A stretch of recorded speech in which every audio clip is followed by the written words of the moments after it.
march together, and Radar isn't at the same period of march, so it's just Ben and Q. And Angela walks on, Radar's new girlfriend.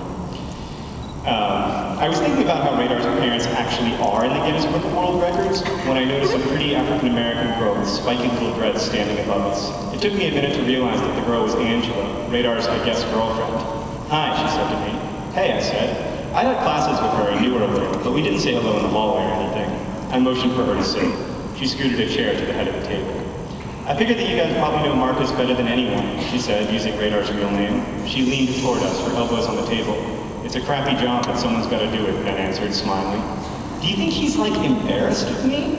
Ben laughed. "What? No. Technically," I added, "you should be embarrassed of him." She rolled her eyes, smiling, a girl accustomed to compliments. "But he's never, like, invited me to hang out with you guys, though." "Oh," I said, getting it finally. "That's because he's embarrassed of us." She laughed and said, "You seem pretty normal. You've never seen Ben snort Sprite up his nose and then spit it out of his mouth." I look like a demented carbonated fountain, he did. "But really, you wouldn't worry," Angela said. "I mean, we've been dating for 5 weeks and he's never even taken me to his house." Ben and I exchanged a knowing glance, and I scrunched up my face to suppress laughter. "What?" she asked. "Nothing," I said. "Honestly, Angela, if he were forcing you to hang out with us and taking you to his house all the time, then it would definitely mean he didn't like you," Ben said. "Are his parents weird?" I struggled with how to answer that question honestly. No, they're cool. They're just kind of overprotective, I guess.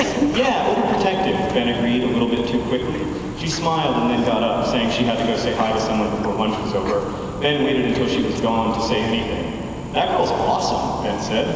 "I know," I answered. "I wonder if we could replace Radar with her." She's probably not that good with computers, though. We need someone who's good at computers. Plus, I bet she sucks at Resurrection, which was our favorite video game.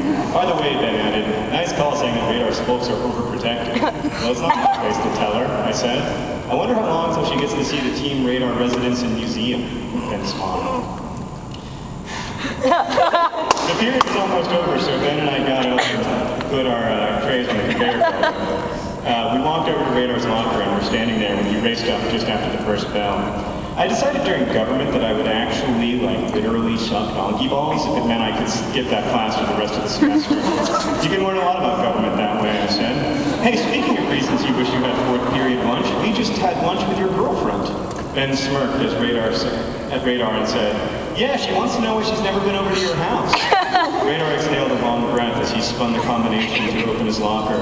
He breathed for so long that I thought he might pass out. "Crap," he said finally. "Are you embarrassed about something?" I asked. "Shut up," he answered, poking his elbow into my gut. "You live in a lovely home," I said. "Seriously, bro," added Ben, "she's a really nice girl. I don't see why you can't introduce her to your parents and show her Casa Radar." Radar threw his books into the locker and shut it.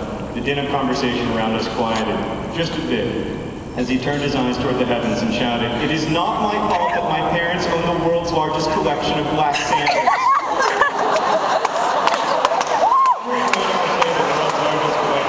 Santas maybe 1,000 times in my life. It never became any less funny. But he wasn't kidding. I remember the first time I visited. I was maybe 13. It was spring, many months past Christmas, and yet black Santas lined the windowsills. Paper cutouts of black Santas hung from the stairway banister.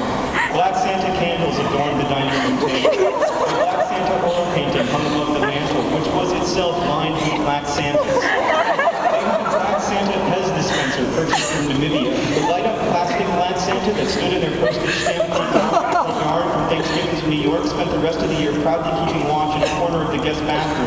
A bathroom with homemade black Santa wallpaper and a Santa-shaped sponge. In every room save Radar's, their home was awash in black Santadom, plaster and plastic and marble and clay and painted wood and resin and cloth. In total, Radar's parents owned more than 1,200 black Santas of various sorts.